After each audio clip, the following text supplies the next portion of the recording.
हे तर संगवारी हो आप मन के फिर से स्वागत है आप मन के अपन चैनल पंकज जी ब्लॉग्स में। तो अभी बजे तो शाम के 5 मैं निकल गया हूँ घर से संगवारी हो बहुत दूर। जैसे कि वीडियो में देखा था ये डोंगरी तो जाना तो आसपास के मन यहाँ मावा डोंगर जहाँ साल मेला लगते बहुत मजा आते मंदिर बोलो बहुत अच्छा है यहाँ। तो आज है मौसम सुहाना हमें ब्लॉग अच्छा ही बनाना। तो संगवारी हो वीडियो में बने रहो पूरा देखो मजा आ जाएगी। बीच बीच में बहुत बात ऐसे करत कर चाबो।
संगवारी वेरा अपन का मामा गाँव हमन आगे यहाँ ना मामा गाँव में थोड़ा सा काम भी है तो अंदर तरफ जाबो तो तुम्हारा देखा देबो गाँव कैसे थे ना।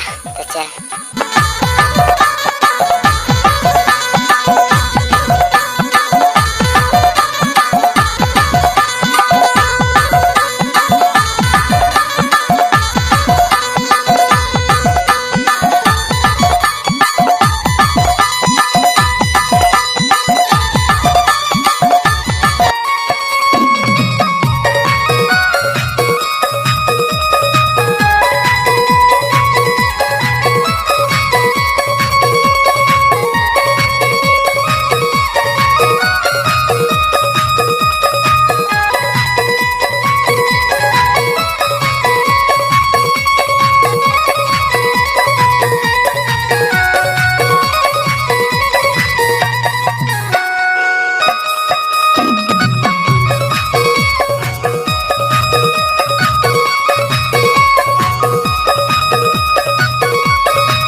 संगवारी हम मामा गाँव से निकल के अब सीधा रथ देखेला जाबो का होते कहाँ आए खाए पी के ता चला वीडियो ला पूरा देखा था। हाँ मजा आई।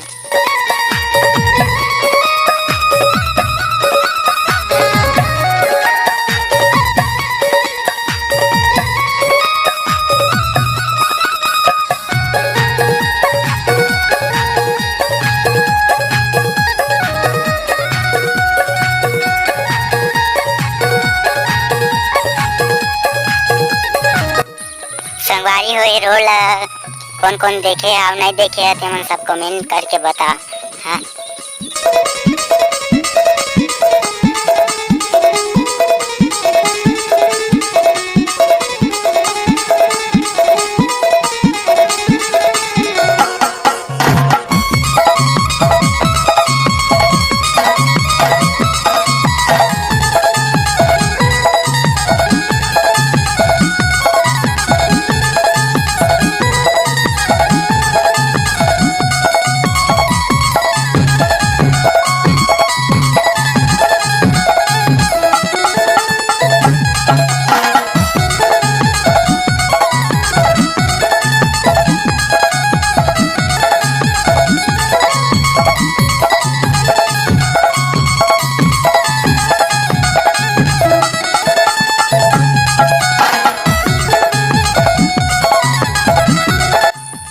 वेलकम टू द रोहिना। आपन के स्वागत है रोहिना गांव में। छोटे से गांव है लेकिन बहुत मजा आते हैं और गांव देहात में तो मजा आते करते। यहाँ तो संगवारी शहर से ज़्यादा असली मजा गांव में तेला तो मैं जानता।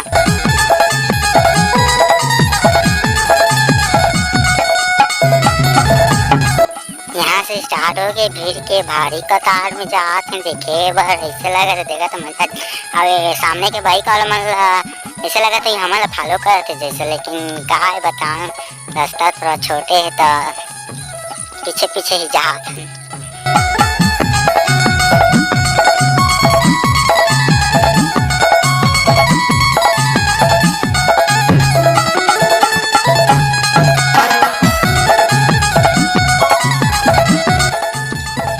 रोहिना गांव में प्रवेश कर चुके हैं और यहाँ गाड़ी बाइक आदमी से ज़्यादा तो बाइक और कार खड़े संगवारी देखा था तभी तक कहते हैं।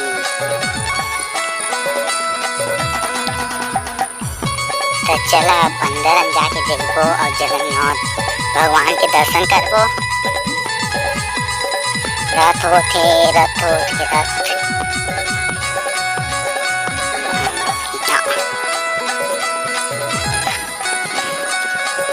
भीड़ तो अच्छा लगे संगवारी देखा ना जोरदार भीड़ लगे। अब कुछ हो ले फुग्गा वाला होना जरूरी रहते ना तो आज का फुग्गा रही तो फुग्गा रहे बिना नहीं जी बने।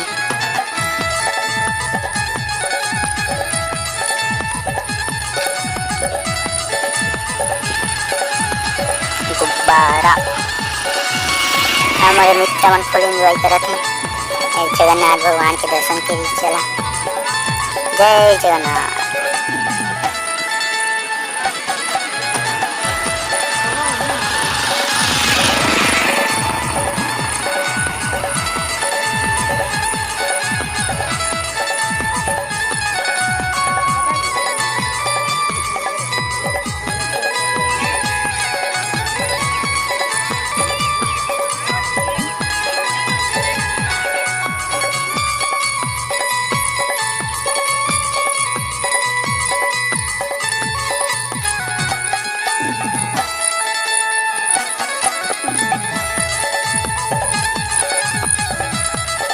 प्रसन्न चलते छोटे से गाँव रोहिना।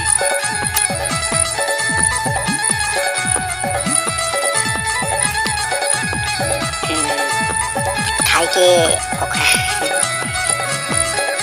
अम्मा वाला ओखरा चना निशानी रख के तो संगवारी बस इतना ही ज़्यादा मज़ा था हाथ रेस। लेकिन हमारा लंबा टूर जाना रिश्ता का नाम से निकला था हम इससे। और वो पास साइड में झुन्ना बोल लगे संगवारी में मेला लगी तो मतलब बता अभी बना था भाई मीना बाजार आकाश झूला तो चला तो मतलब बता हाथ हम सामने में लगा था।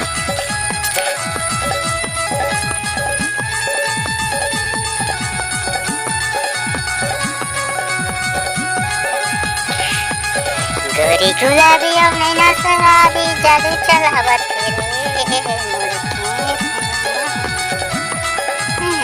रिमझिम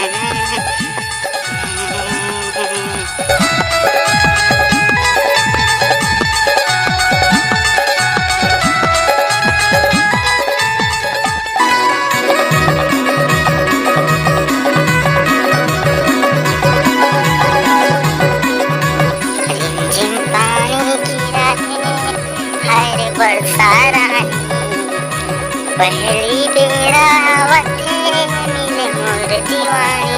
मेरे संगवारी हम मेला लगी अभी तो आस पास के मंजर का आ जा रोहिना ना मेला देखे बाद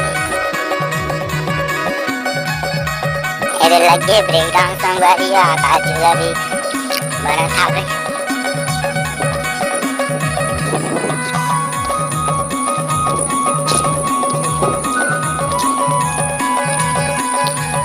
चला जल्दी निकलता हमारा लेट हो थे अपना दोस्त घर भी जाना है।